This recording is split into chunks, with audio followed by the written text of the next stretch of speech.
Kaya sa akin lang, pakiusap lang, na nakakatakot man yung mga visions ko, pero ito po kasi yung nakikita ko sa realidad.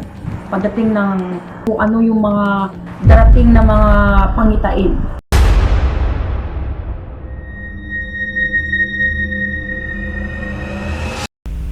Hello po mga ka-PTV, sa video na ito ay tatalakayin natin ang masasamang pangitain sa isang lugar na ito ayon sa mga visions ni Madam Ruthie Baldwin.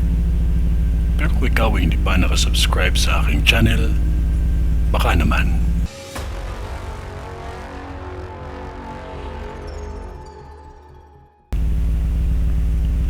Bilang isang visionary, kung ano man ang ipinakita ng Diyos sa akin ay hanggang dun lang din ang aking masasabi. Nakikita ko sa vision ko ang ilang mga lugar na bigla na lang bumabagsak ang mga poste. 3 sa mga poste na bumagsak ay may buhay na nawala. Suriin ninyo ang mga nakatayong poste dahil maayos tingnan ito, ngunit hindi ninyo alam na bigla na lang itong babagsak. Iba't ibang 3 parte ng lugar na ito magaganap. Sa vision ko, may isang lugar na kung saan isa itong establishmento na may mga negosyo ang nilooban. May mga nasawi sa pangyayaring ito. Maging maingat ang lahat.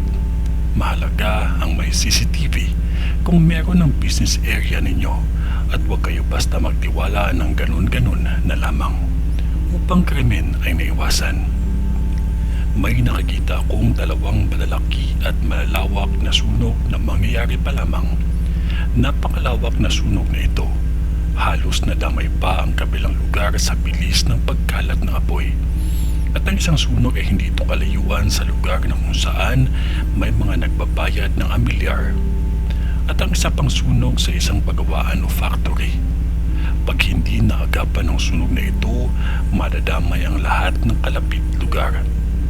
Dahil sa mga bagay na mabilis na magpapalaki ng apoy. May isang pangyayari na mauulit. Isang krimen ng pagtitiwala. Malaking iskandalo ito dahil sa brutal ng krimen. Huwag basta magtiwala at sumama na walang paalam sa mga magulang o mahal natin sa buhay. Marunong tayo magpahalaga sa sarili natin, lalo na kung tayo ay babae.